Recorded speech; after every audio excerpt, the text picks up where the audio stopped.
మీరు కాశ్మీర్ ట్రిప్ కి వెళ్తే ఈ ప్లేసెస్ ని మాత్రం తప్పకుండా చూడండి, అస్సలు మిస్ అవ్వద్దు. ఈ వీడియోని కాశ్మీర్ వెళ్లే అందరికీ షేర్ చేయండి. నెంబర్ 1, గుల్మార్గ్ లో గండోలా రైడింగ్ చేయండి. ఈ రైడింగ్ మొత్తం హిమాలయాల కొండల మీదనే ఉంటుంది. మీరు చిన్నప్పుడు ఎప్పుడో హిమాలయాల పేరు వినే ఉంటారు కదా, కానీ ఇప్పుడు స్వయంగా ఆ హిమాలయాల కొండలను తాకవచ్చు, అక్కడ ఆడుకోవచ్చు కూడా. ఈ గండోలా రైడింగ్ చేయాలంటే ముందుగానే ఆన్లైన్ లో బుక్ చేసుకోవాలి.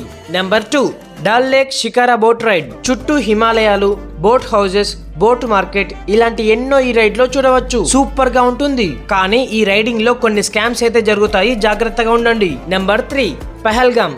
ఇది ఒక బ్యూటిఫుల్ హిల్ స్టేషన్. ఈ పహల్గామ్ లో హార్స్ రైడింగ్ మాత్రం నెక్స్ట్ లెవెల్ లో ఉంటుంది. ఇక్కడి నుండే అమర్నాథ్ యాత్ర స్టార్ట్ అవుతుంది. స్నోఫాల్ కూడా ఎక్కువగా ఉంటుంది. నెంబర్ 4, సోన్మార్గ్. ఈ లొకేషన్ కాశ్మీర్ లోనే ఒక బ్యూటిఫుల్ ప్లేసెస్ లో ఇది కూడా ఒకటి. ఇప్పుడు నేను చెప్పినవన్నీ కాశ్మీర్ లోనే బ్యూటిఫుల్ స్నోఫాల్ ప్లేసెస్.